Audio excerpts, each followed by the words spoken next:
here we are. Game number 2. I wish you luck with that, Pro. I realized that was very rude of me. I hope that What? all works out. Game number 2. Oh, the classic for Team Unknown on red side. They are going with the Varus Tarek, but on the other, Echo locked in probably for Matman, Caitlyn Hubbard, and locked in. We got our Piltover Sniper. Some different picks. I like it. I do too. I like seeing the diversity in Champ Select. The more champions we see, the more fun it can be. And Wow, we you get rhymed. Did you realize that? Say again? You just made a rhyming line, and I don't think you did it on purpose. No. That was great. Welcome. See, and this Born. is why I like casting with you, because you're just genius and you don't even know it. It's the best type of genius to be. It's humility is what it gives. All right, Yes. I'm going.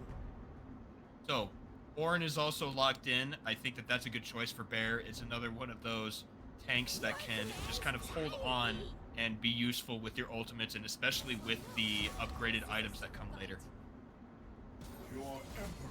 Yeah, Oran's always really nice to give you an edge in the late game. Once he gets to level 13, he starts building those other items, and they're around. I'm guessing there's still around 1,000 gold worth of stats, which can, if your teams are even, you start building those, it really pushes you, ahead in what you need to win these fights. Hey, there's the Camille. I think Camille is a lot of fun to see and to play. She's a magnificently silly champion when done correctly. But now we need to talk about where everybody's going. Oh my Echo gosh, it mid, isn't. like you wanted. Yeah, see, that's what I thought should have happened in the first place, but I'm wrong. The Tristana mid, though, to answer the Echo, I think that's okay. Yeah, that's not terrible. She can just wave clear on him, and if he tries to come in, you just constantly put that bomb on them and chunk them out until. And if he engages on you at 6, you just knock him away, and hopefully he doesn't ult back on your face. But you have a little bit of safety where you can get away with her, and you can push the wave. You can deal a lot of burst damage back. I think that's a pretty good pick. See in the chat here from Shazbot, a classic unknown team comp. He would definitely know as he was in the finals that first time on Eman Mate. So he knows what danger this composition can pose. And I think it might work. The way that Kiroro is able to time the ultimates when we saw it last will be very, very helpful. Yeah, I like the Ornn pick too. I think that's nice. Ornn's knockup's always nice, especially if you're really good at getting those knockups, because lined up to hit the target you want. And Ornn's one of those champs, like we talked about earlier, like Malphite. If you're behind, you still have your ultimate that could do something. Yeah, you might die instantly because you're made out of paper mache, but if you get the right knockups and your team is got the coordination, they can win you fights.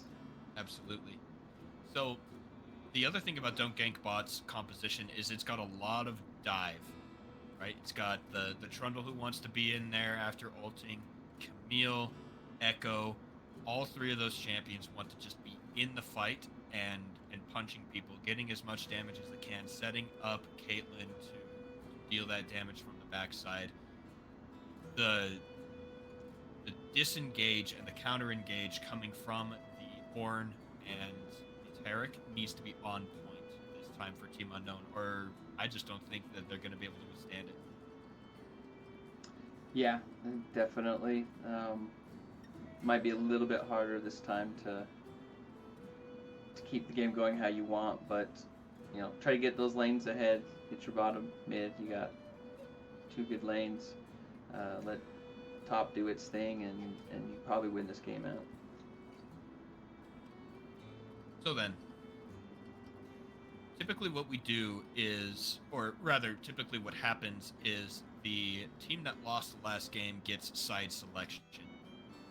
I want to say that Unknown chose red so they could insta-lock the Varus Tarek. What do you think about that? Probably. That's probably what they wanted to go with this game. I think it's a strong combo, is something which they're familiar. They've done well with it, and I remember when Zaya and Rakan were released, being red side was one of the best things because if you locked in, you would lock in Rakan, or no, you would have to lock in Zaya because it was better to play Zaya alone than it was to Mm-hmm. play Rakan alone. And so if you were on red side, you could just pick both of them.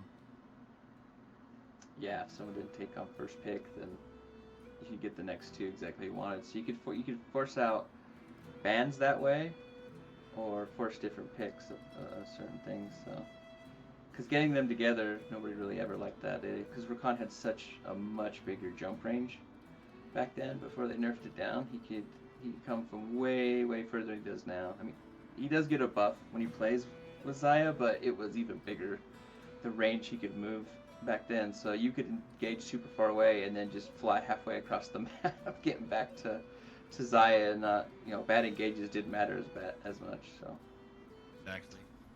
Well, everybody, we are into game number 2 here. Don't Gank Bot versus Team Unknown. Match point, rather, is what I should say. And we're going with the tried and true Team Unknown composition, tank in the top side with the Varus Taric. I am super excited for this. Let's see some hype in the chat. Who do you think's going to win the game? Throw it up in there and we'll... Oh, even our camera's got some hype bouncing up and down, dancing a little bit. Thank you, production. we even have our dragon timers back. Thank you, production, very much. You guys work hard in the background doing this. Absolutely, they are. The battle lines have been drawn. A nice fan there for Team Unknown, trying to spot any invades coming out of Don't Gank Bot. But it's a much calmer start than the last few games we've been seeing.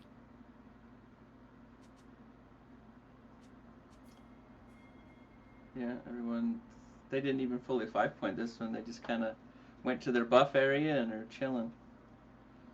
No invades, no wards. I think that Team Unknown decided they wanted to take just a little bit of caution and add it to their recipe. That's got to be a visual bug. The voids aren't supposed to be out until after Baron spawns. Shoot. That's got to be a spectator bug. You know what else is a spectator bug is we're watching Elise. Haha. That was a bad one. Oh, God. That was actually really bad. I should be ashamed of Arachnid, that one. not a bug. Oh, come on. Arachnids are bugs. Don't give me Nope, that. they're not. Level 2 for Death. Able to get the shove and get a lot of damage down onto Illusory Gaming. Nice push there in the middle. Gonna get a CS lead on that too. Able to shove in that third wave. I think The Tristana Goose got up against all Bear. CS at the start too, 12-4. Bear has to be pushed away, and just like the last 2 games, Mother Goose is able to really force the issue and push the enemy top laner up far away, reducing gold and experience So coming in. gank already coming down to the bottom. Elise is looking right now. They are pushed forward far enough. Camera go bottom. Oh, First blood on the bottom side. They're able to kill the Morgana. They have the exhaust on the Candy Bar. Kiroro doesn't have the Dazzle. Calavir. Oh. Nope, Oh. Kodo Draco flashes forward, tries for the execute. Does he have the E? Oh! Dodges out with the spinning web, while Mother Goose gets the kill onto Bear on the top side. Wow, like last second jumps up as the shot from the tower was hitting him and lives. Good play. Must 2 have been kills on Elise. cooldown for a moment. That could shoot pretty good in the early game here with 2 kills on Elise. She might be able to just go to these lanes anytime and kill someone if they misstep. But the damage spike is going to be really early for her. Positively, and especially with the way the... Oh, here we go again. Illusory Gaming might be in some trouble. Dazzle flash to land the stun, and there it is. Death picks up a kill. The classic composition for Team Unknown is lending itself to the prediction coming out of Good Guy Griffin. He says too easy. The thing to remember, though, if you're Team Unknown, is that at least 3 of the champions on Don't Gank Bot are not necessarily great early game champions. But Death is very confident here. Throwing down the bomb. Gonna make that explode. Actually ended up trading pretty effectively there. Yeah, he used his TP to get Kodo back in the Draco's in some lane. trouble. Matman and Mother Goose are here. They're gonna find him. They're gonna kill him. Shut down gold to the Camille. Not a bug anymore. No, that's a dead bug. Death versus Illusory Gaming again. Flash is burned. Leap forward. 2 more auto attacks. It should do it. Oh. Death slays Illusory Gaming. Range versus melee means that range wins in this case. Wow, this game is scrappy just as we thought it would be already. We're already over a death a minute, or over a kill a minute, everybody. Oh, that's low then. For these teams. It's 5 minutes in. You know, if we were 15 or 20, then, you know, I would agree. But yeah, this is insanity. They're just going so hard. And that's what else is interesting. This was all in the mid lane and up on the top. Nothing really has happened on the bottom side. Team Unknown able to take the dragon, while Don't Gank Bot is up on the Void Grubs. And I actually forgot that the dive underneath the turret to get at least the 2 kills, that happened on the bottom side. I'm crazy. It's okay. There's been so much action mid that, you know, you can forget about that stuff when your brain's Oh my. trying to adjust everything going on. But they did get the grubs. Matman got all the grubs, and they traded Dragon Bottom for it. I don't know what's better at this point. I think the grubs are still better than the early dragon, but I think as long as you're stacking the dragons, it's not the worst trade ever if you keep the dragon stacking going. One thing I also want to point out is Echo's Keystone. I don't see a lot of Echo. Again, I don't play as much on the Rift as I probably should, but we'll talk about that in a minute because Kodo Draco is probably in a lot of trouble here. Damage down onto Ostazoid. Death takes a lot of damage from the turret, is ignited. That's a kill. Matman gets the kill over on the backside too. And it's in fact just a 0 for 2 trade for Team Unknown. They lost 2 on that dive. Yeah, and the game is back to even after those shutdowns. The follow from Illusory Gaming, I think, is what really ruined that for Team Unknown. They were winning. They were doing everything they needed to. They were in the position, even had the shove underneath the turret. But Illusory Gaming made it and helped put down the damage, kill the Elise.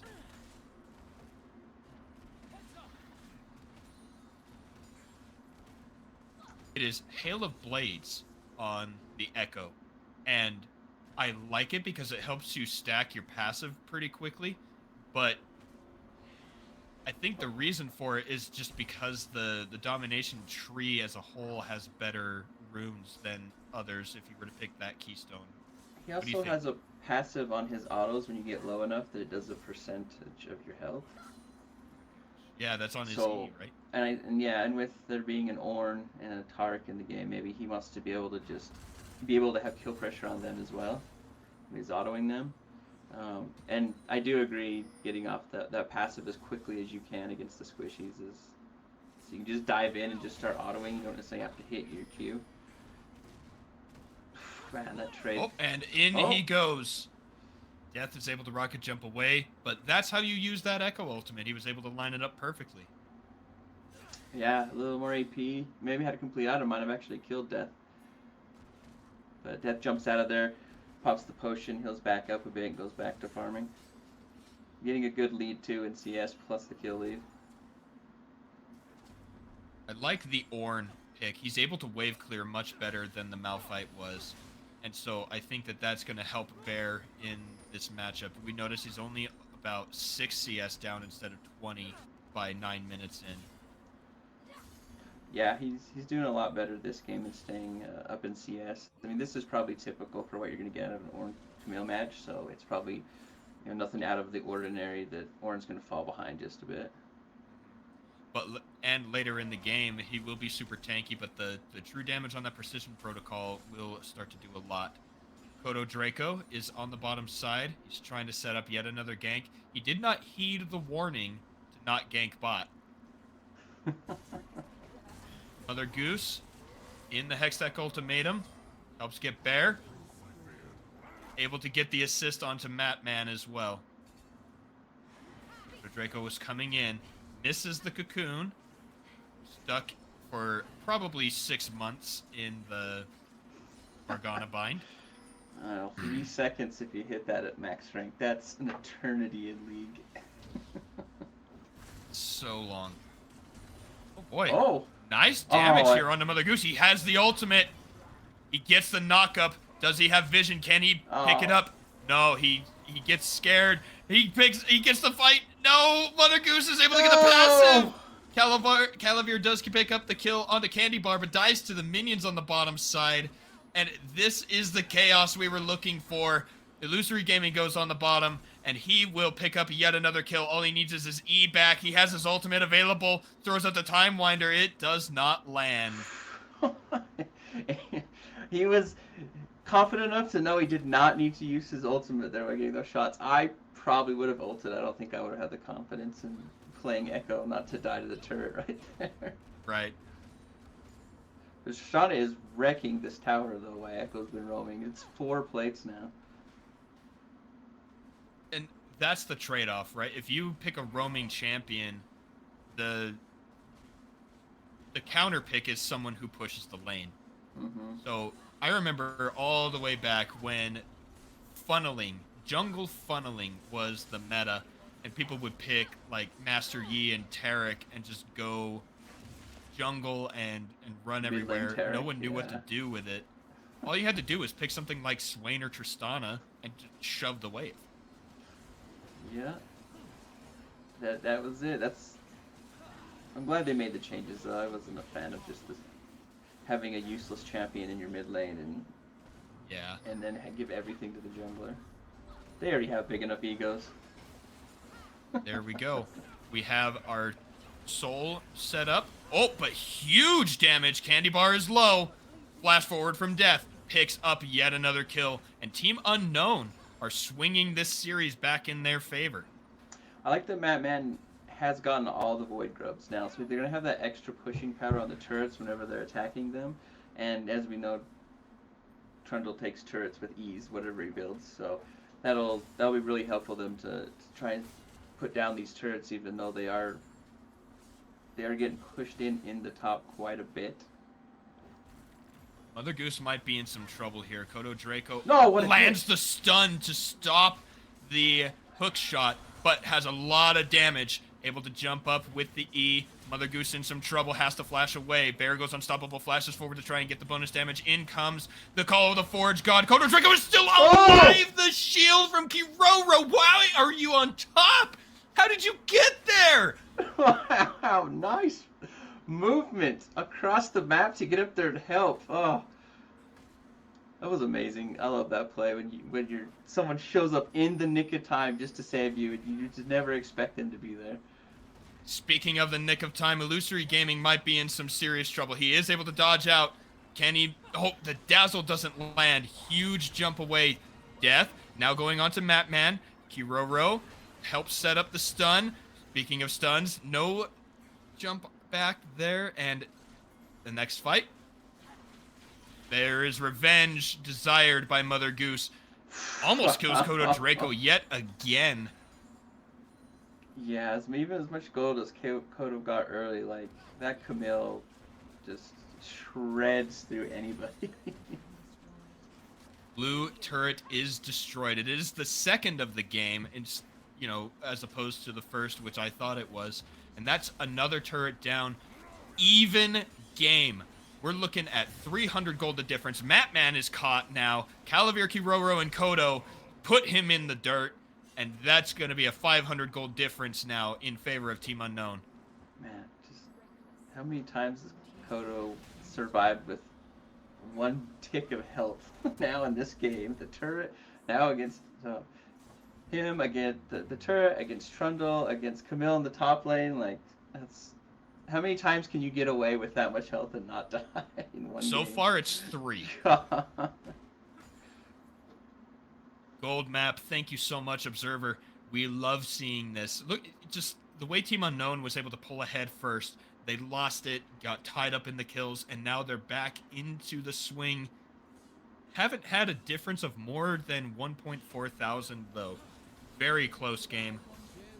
Kiroro was in some trouble, got hit with that second precision protocol, instantly taking a quarter of his hit points. Mother Goose goes in onto Kodo Draco. Ostazoid is trying to help here. Kiroro jumps in to the front. Bear throwing out the Call of the Forge God. Mother Goose does dodge that out. Bear has no mana. He can't cast any more spells. Mother Goose survives. Kiroro's in the front line. He has no ultimate because of the last one. Kodo Draco is caught by the chains, but it is not enough. He manages to make it out. Kiroro is still low. Death almost makes it out, but goes down instead. Candy Bar on the backside is just shooting people with that sniper rifle. No ultimate, has flash. Do they have enough to come out ahead on this fight? Candy Bar is so low, he burns. The red buff from Calavir is enough. Ostazoid is running away up into the top side. Will he make it out? Hex Flash to dodge out the spider. Slow from the Blighted Quiver. Sorry, the Hail of Arrows is what it's called. Ostazoid goes down, and that is an ace on the back of Calavir's Varus. What a crazy fight. Like, that was such a long... Oh, it's still going. Illusory Gaming wants to go back in. Red buff is huge. Flash forward into the stun. Kodo Draco is slowed. Mother Goose gets one more auto. Picks up the kill, and we're right back into 2 kills a minute. We have our question answered. It's 3 times. 3 is the max you can get away without dying with that much health. Mother Goose goes in onto Calavir.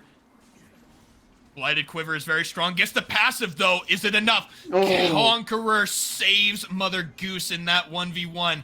Death is super low. Matman gets the slow. But Mother Goose is too low to go in on that dive. Kiroro is keeping Death alive. I didn't even realize there was another fight going on.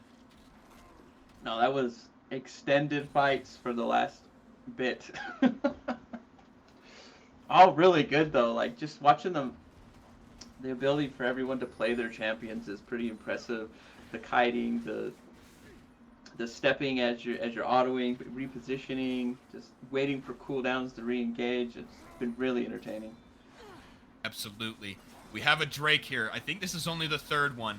Bear might be caught, but he's orange, so he's safe. Mother Goose, next target, gets hit with a Dazzle. Illusory Gaming throws down the Parallel Convergence. They get the stun, almost enough damage, but the ultimate from Tarek is alive. Cleanse. Candy Bar is still stunned because 2 of them hit simultaneously. Bear is in the front line now for Team Unknown. Gets rooted.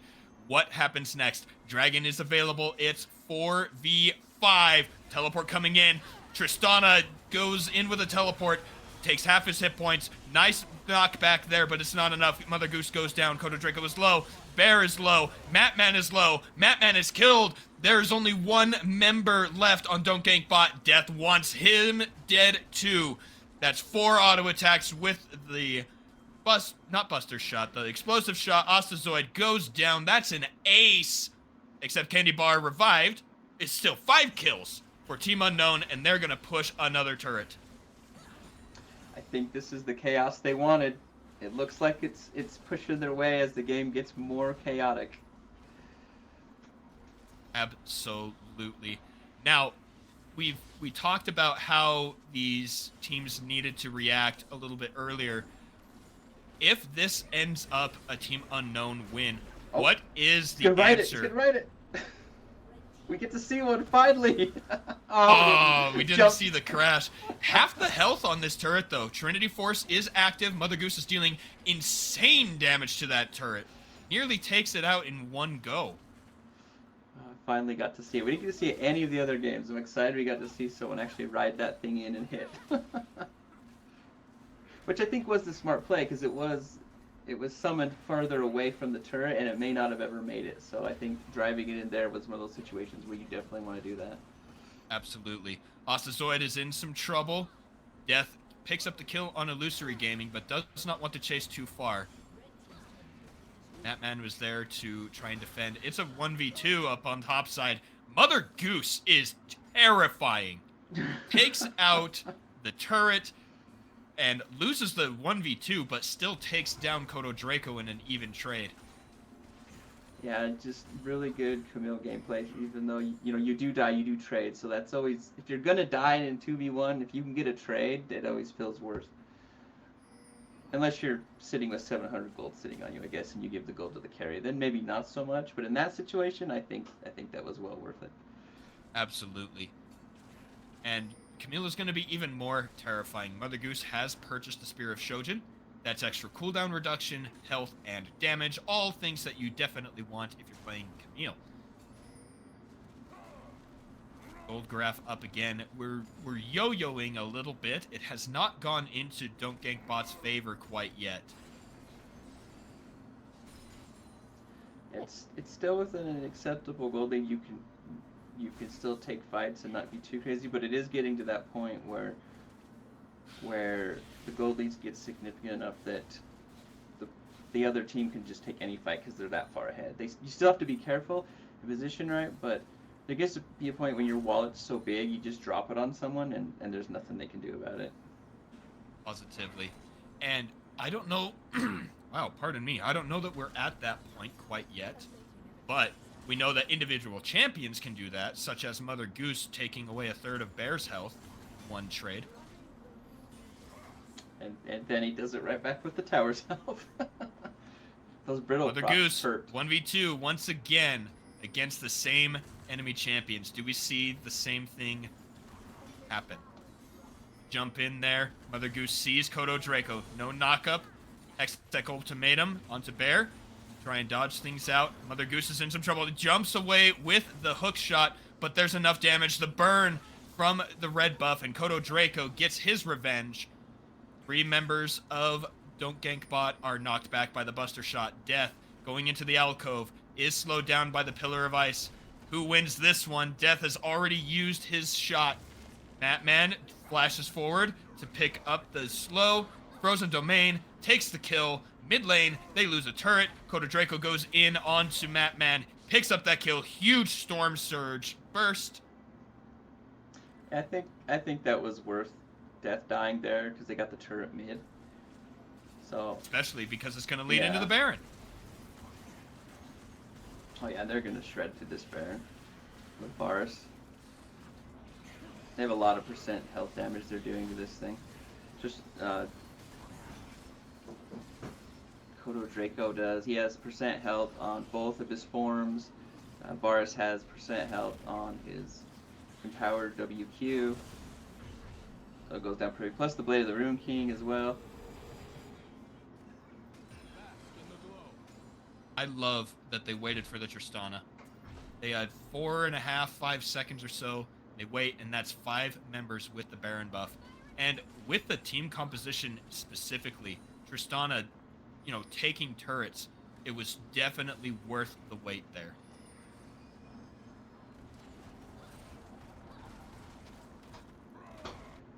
Alright. I'm wondering if they're gonna immediately fight. Oh, they are. Hextech Ultimatum means Death flashes away. What the heck was that? There were like 4 flashes. That was crazy. Illusory Gaming has to jump away with the ultimate, but it is not enough. That's a double kill for Kodo Draco. I was just about to say, are they gonna wait to fight after the dragon spawns and set it up? And no, they were not. They were just gonna take that fight now. Honestly, I don't think that Death should have survived that. That was crazy. Yeah, he got out by the skin of his teeth. I don't think that ever makes any sense, because, well, it does, because there's no skin on your teeth, but so I don't know how it makes sense. It's from when you don't brush your teeth, you get that little layer of gunk on there. That's what I'm talking about. Sorry for all those with weak constitutions. Oh, it's Drake still there. is Oh, he does it! stolen! He takes it! Matman gets it! He just jumps over the blast cone. He didn't even use anything! Oh my goodness! Taking advantage of the map right there, how it puts the bush in there, and they did not have a ward or anything, so he just sits there, waits, walks up, and casually smites it. Death goes down to Mother Goose. But that was really close. I like what Bidoof said, death defying death. He does that a lot, actually. Both Bidoof saying things like that and Death defying death. This is the Baron push we've been waiting to see. They're able to get 3 champions down there with a cannon. That's the second inhibitor turret taken in Team Unknown's favor. Is there a fight to be had here? No flash for the engage from Mother Goose, but hookshot should be up in the next 4 seconds. Or 2 seconds, or whatever. Mother Goose is able to dodge out the dazzle. Roro gets the ultimate down. Bear secures 2 kills there against Don't Gank Bot. Ostazoid gets the stun from the ultimate. Candy Bar is killed as well. Ostazoid goes down. Baron up. Full clean ace. Team Unknown means that's going to be the end of the game, Broden. Those are just orange things right there. Absolutely. Huge fight for Team Unknown down on the bottom side. Massive coordination from them. And I don't blame Don't Gank Bot for how they went in on that. I thought that they had the damage, they had the engage, everything looked clean. They just weren't able to make it work. And that will work for Team Unknown. They secure their first victory in this best of 3, putting us on track for a possible reverse sweep. 1-1. Broden, this is what we were looking for.